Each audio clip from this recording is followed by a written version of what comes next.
Bismillahirrahmanirrahim. Assalamualaikum warahmatullahi wabarakatuh. Selamat bertemu kembali di pembelajaran bersama Ustazah Yani. Dan kali ini kita akan membahas tentang lanjutan dari sistem peredaran darah, yaitu subbabnya adalah golongan darah dan kelainan darah. Yang pertama yang akan kita bahas dulu itu adalah bagian kelainan atau penyakit dulu.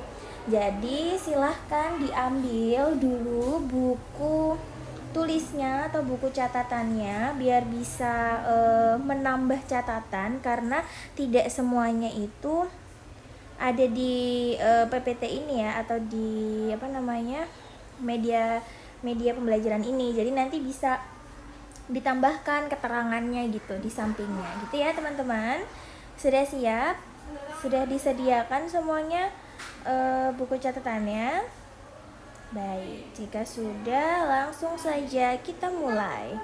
Jadi di sini ada beberapa kelainan atau penyakit pada sistem transportasi manusia, yaitu sistem peredaran darah ya, transportasi itu. Yang pertama, hemofilia. Hemofilia itu apa sih sebenarnya? Hemofilia itu adalah penyakit menurun kromosomal yang menyebabkan darah sukar membeku. Jadi di sini kata kuncinya adalah darah sukar membeku gitu. Sehingga orang yang punya kelainan atau penyakit hemofilia, orangnya itu kalau misalkan dia terluka dan mengeluarkan darahnya susah banget buat beku. Jadi ngucur terus, ngalir terus gitu. Sampai kapan? Ya harus segera dibawa ke rumah sakit. Karena apa? Kalau misalkan ngalir terus kan akan darahnya akan habis ya. Nanti kalau dibiarkan terus-menerus bisa meninggal begitu orangnya ya teman-teman ya. Jadi bisa ditambah di sini ya, hemofilia itu kata kuncinya adalah darah sukar membeku. Dan di sini menurun kromosomal. Jadi misalkan ayah ibunya tidak ada yang memiliki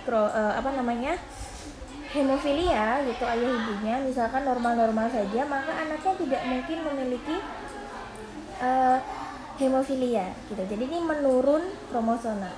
Nah, apabila orangnya itu dulu ayah ibunya itu punya gitu ya, pembawa atau karier gitu dulunya, maka kemungkinan akan punya hemofilia. Nah, kita akan pelajari selengkapnya bagaimana tentang keturunan dan lain sebagainya di kelas 9 ya.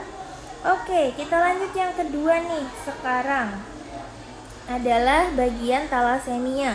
Talasemia itu penyakit menurun yang menyebabkan kelainan pada eritrosit yang berakibat sel tersebut mudah rapuh dan cepat rusak. Jadi ini kata kuncinya adalah eritrosit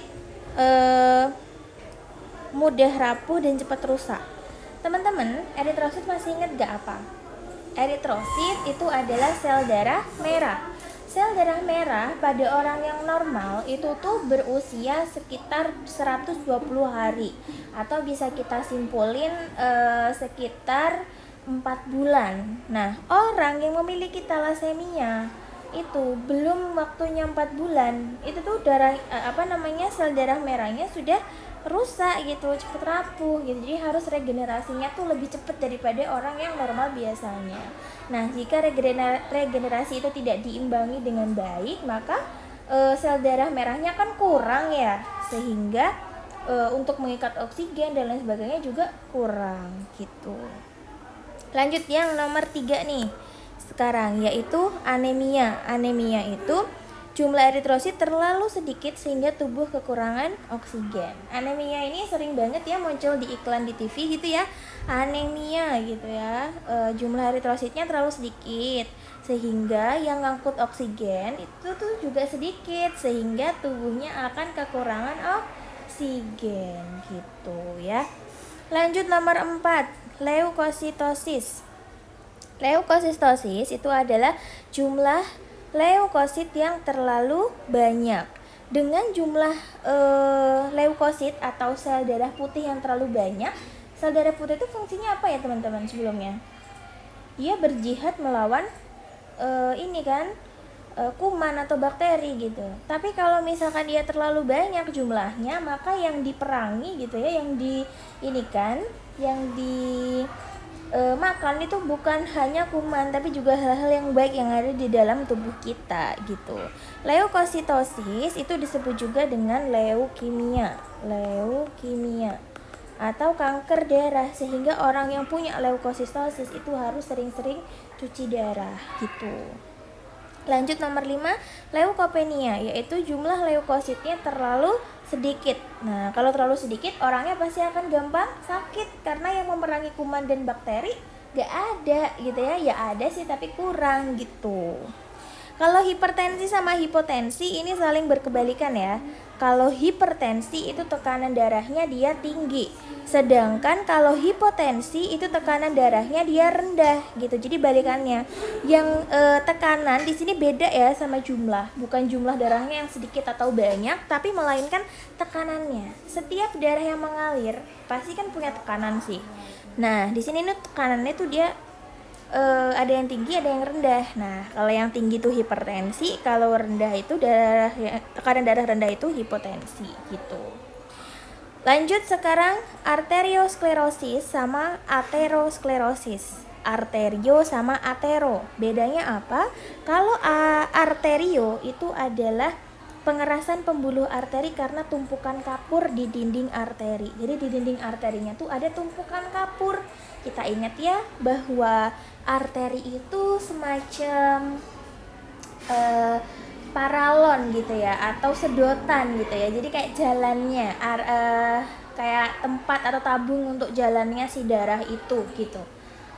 Nah, di sini si tabungnya itu ya atau paralonnya itu ini ada tumpukan kapur di sana, sehingga kita bisa bayangin ya bahwa di sana aliran darahnya nggak bisa normal gitu ya, karena jalannya menyempit, ada tumpukan si kapur itu. Nah, itu disebut arteriosklerosis.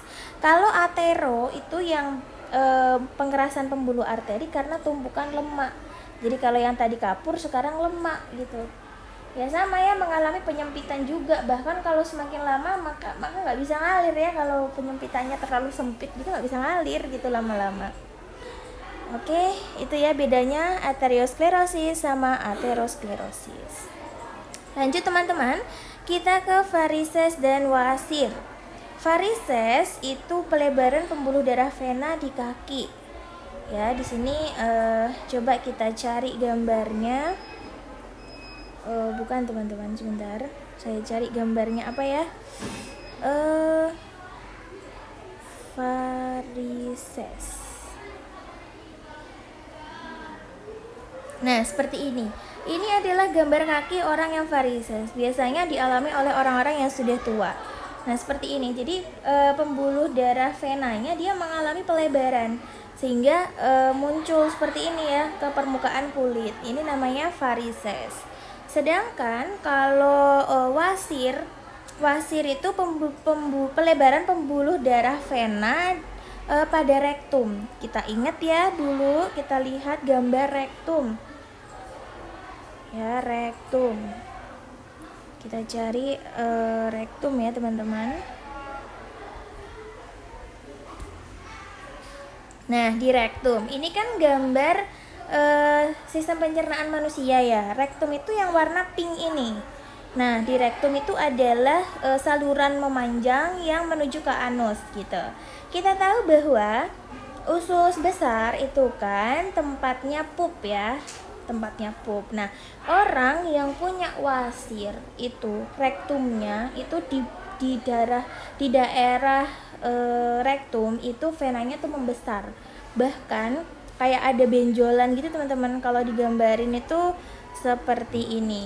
Coba ya kita gambar. Tadi kan seperti ini ya, usus besar kan gini, ini misalnya usus besar. Terus nah rektum itu yang sebelah sini. Nah, ini adalah rektum misalnya. Nah, di rektum itu ada pembuluh venanya tuh nebel gitu teman-teman. Nah, bahkan ini kadang ini kan anus ya, ada yang keluar gitu.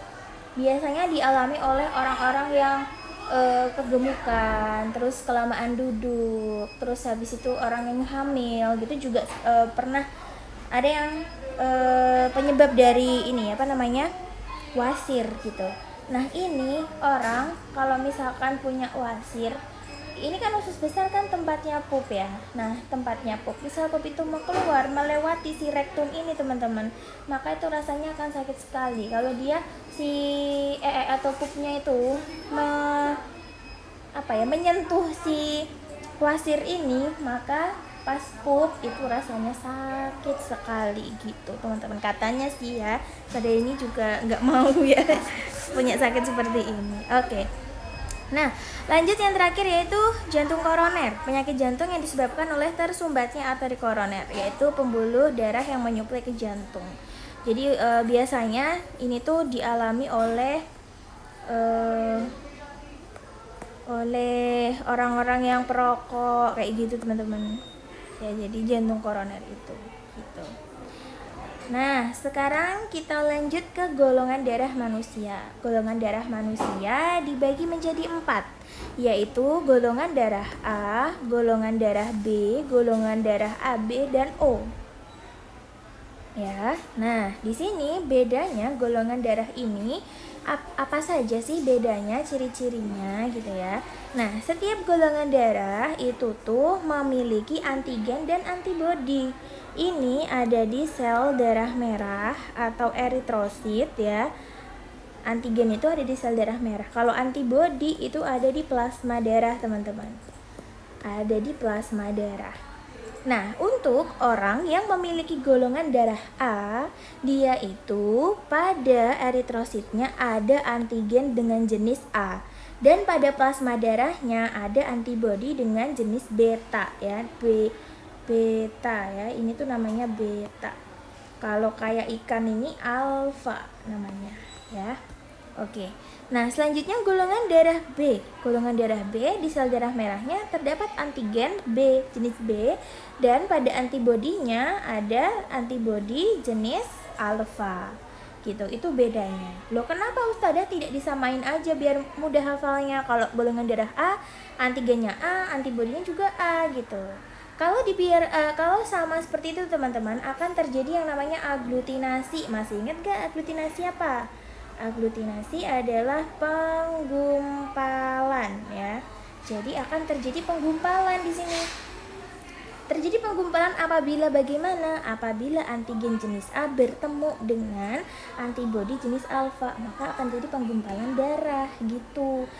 Nah, kalau lainnya yang kedua yaitu ketika antigen B ketemu sama antibodi B, itu juga akan terjadi yang namanya penggumpalan teman-teman gitu. Nah, selanjutnya kita lanjut ya ke jenis AB dan O. AB, golongan darah jenis AB gitu ya. Dia itu pada sel darah merahnya terdapat antigen A dan B. Di sini ada dannya ya, jadi bukan atau. Jadi ada 2 di antigennya, yaitu A dan B. Tetapi dia tidak memiliki antibodi teman-teman. Nah, itu jenis darah AB. Kalau golongan darah O, dia itu tidak memiliki antigen, tapi dia itu punya antibodi alfa dan beta. Jadi 2 alfa dan beta, dia punya 2. Nah, untuk golongan darah AB disebut dengan resipien universal. Resipien itu adalah penerima universal. Jadi golongan darah AB itu bisa menerima darah dari A, B, dan O. Nah, sedangkan golongan darah O itu donor universal. Donor itu pemberi ya. Pemberi. Dia bisa memberikan darahnya kepada A, AB, dan B. Begitu teman-teman ya. Jadi bedanya AB sama O itu, AB adalah resipien universal, kalau O adalah donor universal. Baik, sekian penjelasan dari Ustazah Yani. Selanjutnya teman-teman bisa di skip ini ya soal latihannya, diberhentikan bukan di skip ya, di pause maksudnya. Di pause sebentar dan bisa dikerjakan soalnya ini. Nanti bisa diketik dengan nama, nomor absen, dengan kelas, nama, nomor absen, kemudian dijawab soal keempat soal ini. Ketika kalian mendengarkan dari awal sampai akhir yang sudah jelaskan, soal-soal ini akan sangat mudah sekali. Ini ya sebagai absensi hari ini. Terima kasih.